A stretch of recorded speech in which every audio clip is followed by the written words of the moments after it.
Адам көзүн ачып эле алдында турган ушунчалык сулуу жаратыкты көрүп таң калып туруп калды. Анын ким экенин билгиси келген адам андан сурады: "Сен кимсиң?" Мен аялмын. Ассаламу алейкум, урматтуу Ушундук ТВ каналыбыздын көрүүчүлөрү.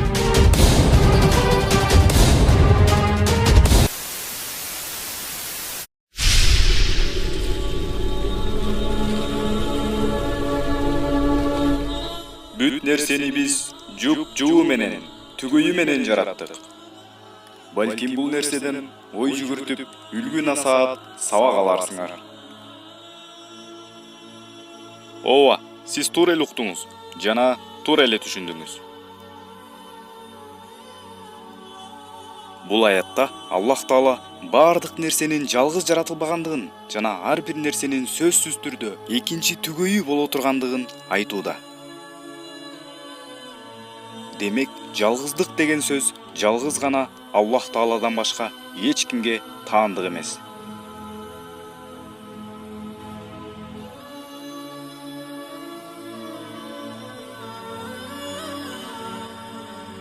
Эсиңиздеби, өткөн чыгарылышта Адам атанын кандайча, кантип жаратылганы тууралуу сөз кылган элек. Бардык периштелер чогулуп келишип, Адамдын денесин айланып карап чыгышты. Аллах Таала Адамды топурактан жараткан кезде шайтан иблис көрө албастык кылып, ичи тарып, жерге куулуп кеткени эсиңизде болсо керек. Периштелер иблисти түрпеттирбей кармады да, каргыш камышын мойнуна кийгизип, жер бетине кууп салышты. Ошентип иблис жерге куулуп, ал эми Адам бейиште калды. Андан ары эмне болду деп ойлойсуз? Келиңиз, мына ушул теманы уланталы.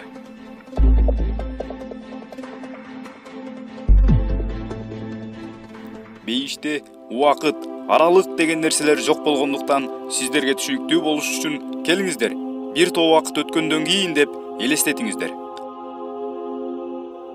Адам бейиш багында аралап кыдырып жүрөт. Бейиштин кандай гана кооз, кандай гана жанга жагымдуу жер экенин элестетүү дагы мүмкүн эмес. Ошентсе дагы элестеткенге аракет кылалы. Адам бейиш багын кыдырып жүрөт.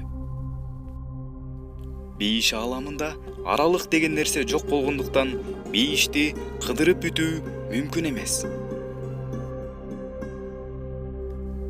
Ал жер түбөлүктүү жер. Жана Адам дагы ал жерде түбөлүктүү жашай турган ыйык жер. Ал жерде убакыт деген нерсе дагы жок. Ал жерде убакыт өтпөйт. Демек, Адам ал жерден картайбайт дагы. Бейиш таптакыр бул дүйнөгө окшоштуруу мүмкүн эмес. Ал жерде бардык нерсе түгөнгүс жана түбөлүктүү. Ал эми бейиш багында өскөн өсүмдүктөр, жемиштердин даамы ушунчалык өзгөчө. Анын даамын Адамдын, мындайча айтканда, тырмактарынын учуна чейин даамын сезе алат. Демек, бул дүйнөдөн биз даамды болгону кекиртекке чейин гана сезе алабыз. Ал эми бейиштеги даамды Адам баласынын бүткүл жан жери сезет. Бул болгону бейиш жөнүндө сизге бир гана тамчы маалымат. Ал эми бул тууралуу өзүнчө видео даярдоого туура келет. Келиңиздер, сөздү уланталы. Ошентип Адам бейиштин рахатын сезип, бейиш бактарын кыдырып жүрөт. Бейиштин ушунчалык көркөм кооздугуна суктанып, ар тарабына көз салып аткан кезде Адамдын көзүнө эки-экиден болгон жуп-жуптар урунат.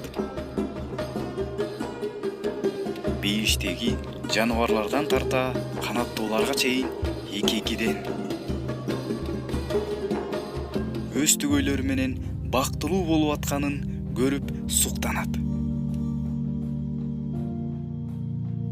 Бардык нерсенин өз түгөйлөрү менен бактылуу экенин көрүп суктанып аткан Адам бир убакта уктоону каалап уктап калат.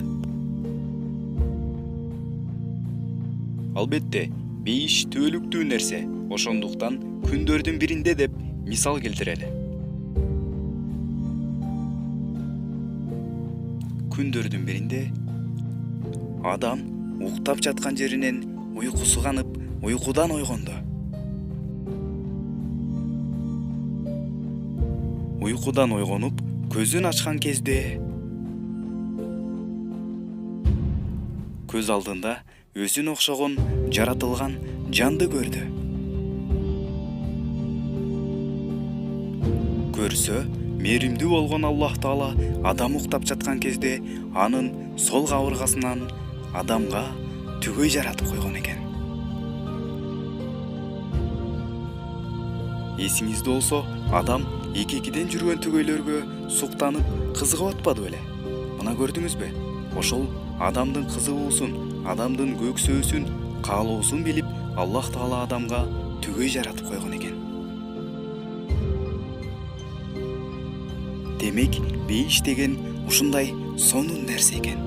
Ал жерде эмнени кааласаң, ошол нерсени Аллах Таала тартуулап коет экен.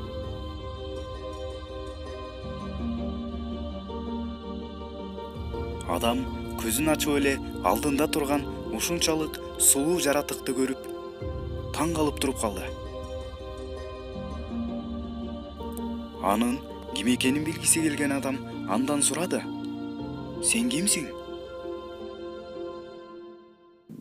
Мен аялмын. Ушунчалык көздүн жоосун алган сулуу жандын аял экенин билген соң, адам ата мындай деп сурады: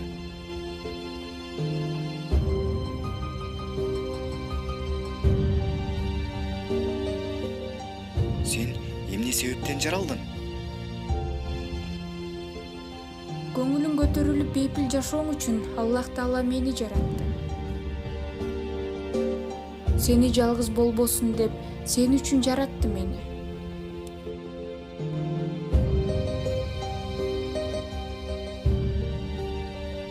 Мына көрдүңүзбү, аялдын кандай максатта жаратылгандыгын. Адам бейиште жалгыз жүрбөсүн деп, анын кабыргасынан аял затын түгөй кылып жаратып берип койду. Эсиңизде болсо, Аллах Таала алгач адамды топурактан жараткан. Ал эми аял затын адамдын сол кабыргасынан жаратууда. Демек, аял затынын алсыздыгы мына ушундан билсек болот. Ал эми бул жөнүндө сүйүктүү пайгамбарыбыз Мухаммад саллаллаху алейхи ва саллям мындай деген: аялдарга жылуу мамиле кылгыла. Анткени алар кабырга сөөктөн жаратылган. Ал эми кабырга алсыз, ийри болот. Аны түзөлтөм деп сындырып албагыла.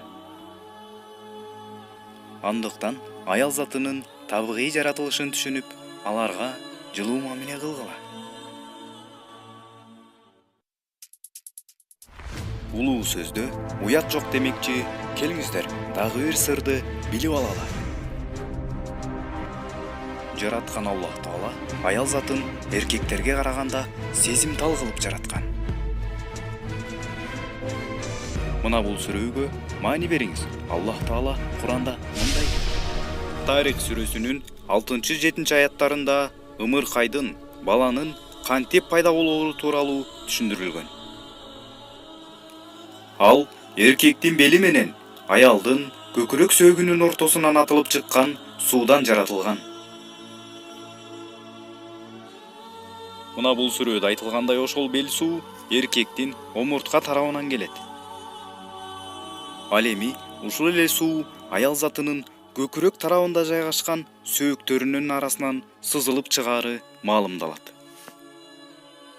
Демек, көкүрөк сөөктөрү демекчи, ал жер тарайып, жүрөккө жакын турган жана туюм сезимдин борбору болгон жери деп айтууга болот.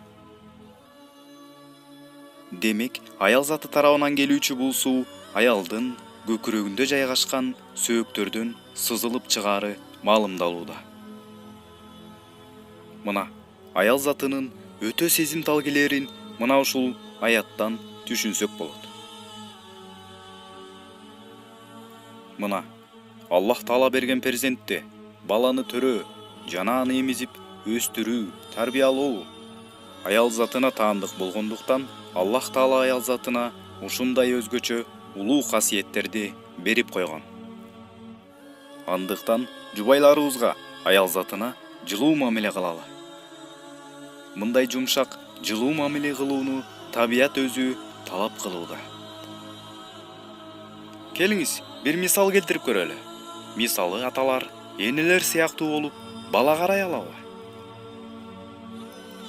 Баланын ыйлаган үнүн укканда дароо уйкусун чанып, ойгонуп кете алабы?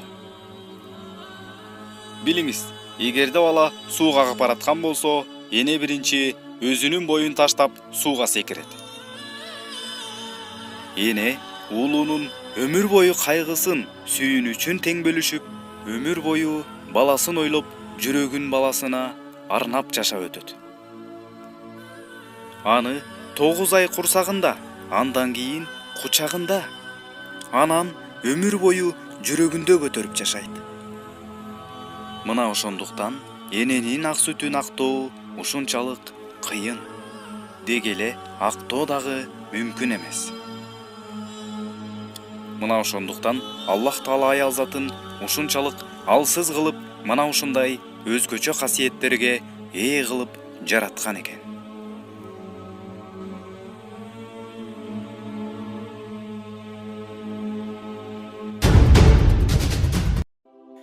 Мына ошентип бейиштен Адам ата Ева энени көрүп, аны менен таанышат. Экөө таанышып, бири-бири жөнүндө толук билген соң, Адам ата менен Оба энебиз ошол жерден баш кошуп үйлөнүшөт. Алардын үйлөнүүсүнө ошол жердеги бардык периштелер жана жан жаныбарлардын баарысы күбө болушат. Кудуреттүү Аллах Таала Адам ата менен Оба эненин никесин бардык периштелердин алдында өзү кыят. Аллах Таала Адам менен Оба энебиздин никесин периштелердин алдында кыйган соң, аларга мындай деп кайрылат. Эй Адам, сен жубайың экөөң мына бул бейиштен орун алгыла. Экөөңөр каалагандай жүрүп, каалаган нерсеңерди жегиле. Бир гана ушул жалгыз даракка жолобогула.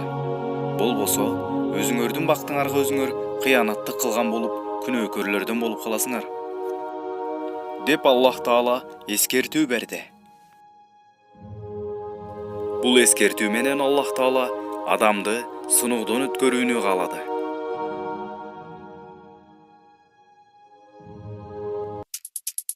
Эсиңизде болсо, Адам жаңыдан жаралып аткан кезде бардык периштелер сыналган эле. Анын арасынан бир гана иблис Аллахтын буйругуна каршы чыккандай кызымдап, жер бетине бейиштен куулуп кеткен. Аллах Таала бардык периштелерге мен Адамды жараттым, таазим этип сажда кылгыла дегенде, бардык периштелер сыноодон өткөн. Анткени ал периштелерде эрк деген нерсе жок эле. Ал эми иблис шайтан болсо, инсандай эле эркке ээ болгон жиндердин тукумунан болчу. Адамдарга берилген неамат сыяктуу эле эрк деген нерсеге ээ болгондуктан сажда буйругунан баш тарткан. Мына ошентип иблис сыноодон сынып, бейиштен жерге куулуп кеткен.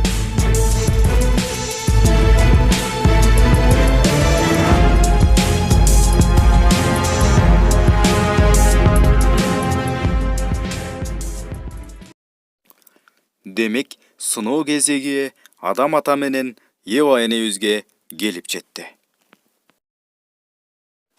Ал эми сыноо мына ушул бейиштин өзүндө башталат.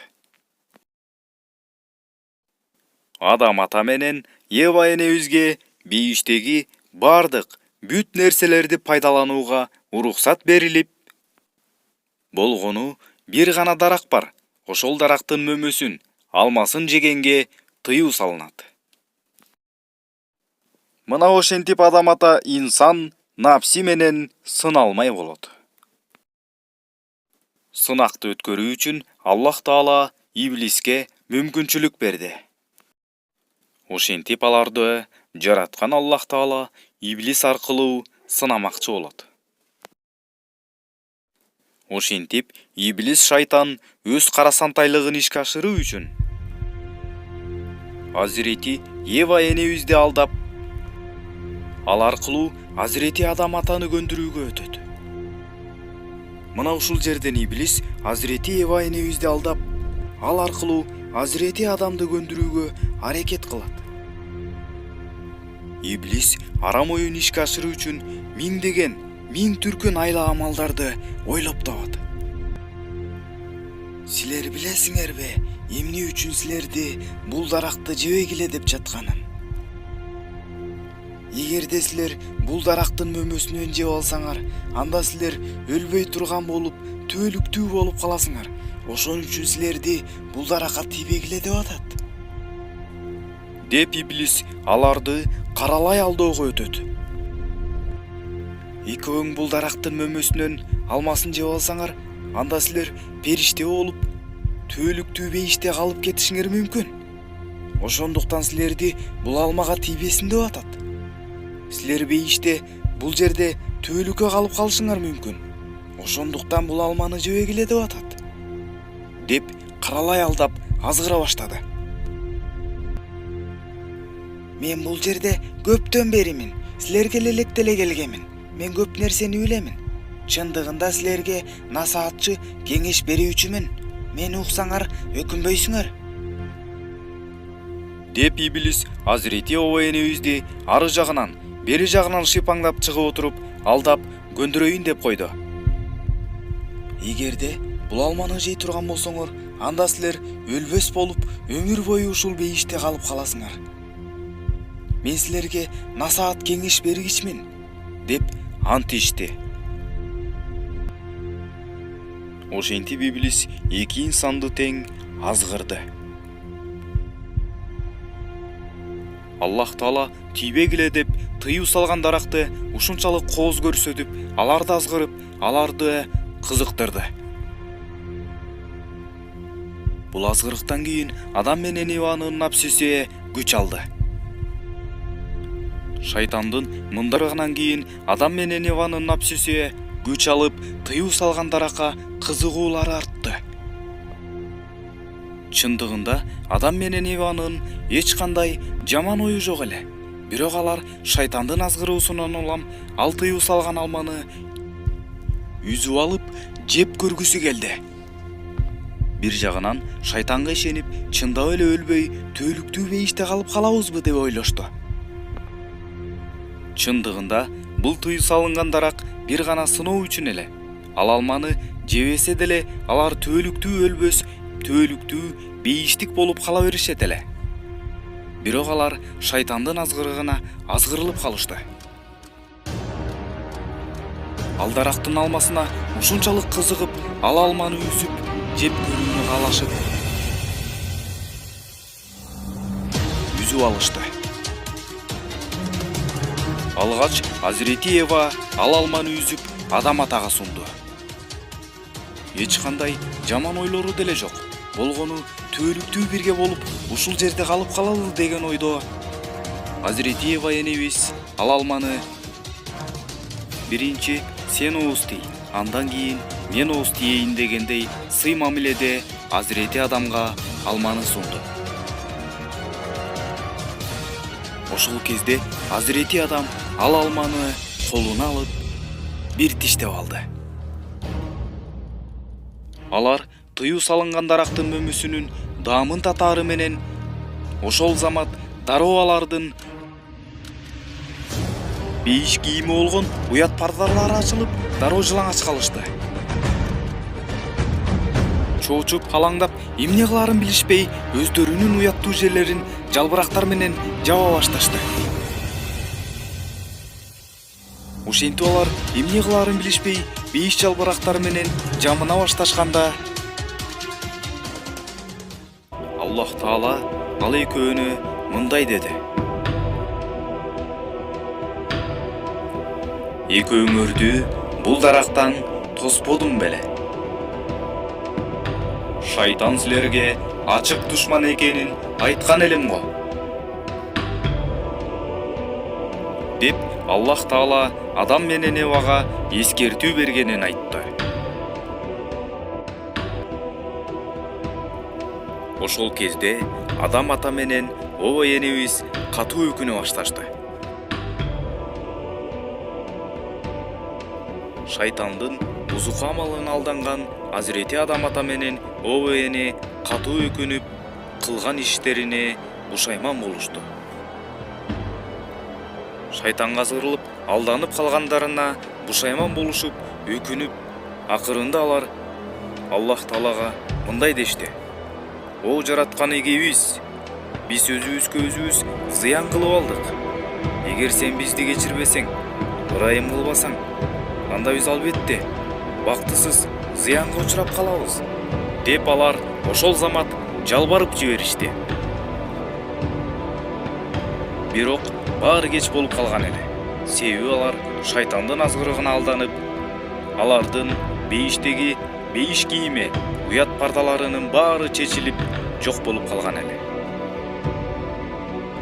Ал эми уяттуу жерлери ачылып, аварат пардаларынан айрылган соң, албетте бейишке татыксыз болуп эсептелинет. Себеби алардын уяттуу пардалары ачылып, абийири төгүлүп, бейишке болгон татыктуулугун жоготушту. Алар бейишке болгон татыктуулугун жоготкон соң, иблисти жек көргөн абалында бейиштен чыгарылышты. Мына ошентип Адам алейхиссалам менен Ева энебиз бейиштен түшүрүлдү. Алардын бейиште кетирген катасын Аллах Таала кечирүүсү үчүн жер бетине убактылуу түшүрүлдү. Аллах Таала алардын жерге түшүргөнүнүн себеби алар кайрадан кечирим сурашып, ошол бейишке кайрадан жетүү үчүн, кечирим менен жетүү үчүн убактылуу жерге түшүрүлдү.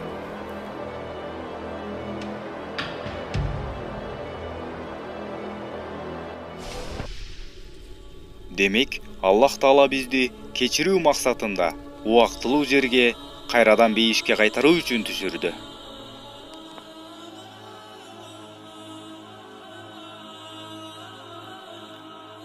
Мына ошентип Адам ата менен Ова эне бейиштен кетирип алган каталарын кайрадан тобо кылып кечирим суроо үчүн бул дүйнөгө келген экенбиз. Ал эми биз ошол Адам ата менен Ова энебиздин урпак балдарыбыз.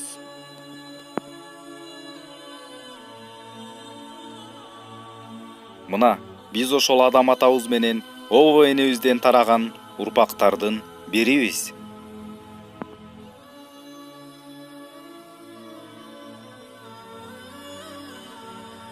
Ошондуктан келиңиздер, кайрадан бейишибизге кайтып барууга аракет кылалы.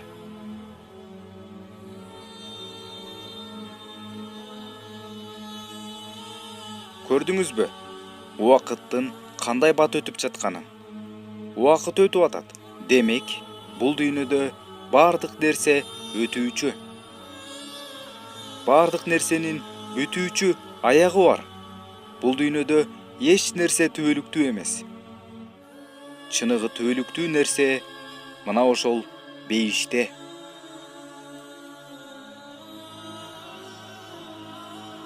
Ошондуктан бул дүйнөнүн убактылуу жашоосуна, убактылуу азгырыгына, убактылуу жалтырак-жултурактарына, убактылуу кооздуктарына алданбай, келиңиздер, түбөлүктүү бейишке жетүүнү аракет кылалы. Чыныгы бактылуу жашоо, түбөлүктүү жашоо мына ошол жакта. Ошондуктан бул дүйнөгө көп азгырылбайлы. жана Аллах Таала баарыбыздын күнөөлөрүбүздү кечирип, кайрадан бейишке кайтып барууну насип этсин.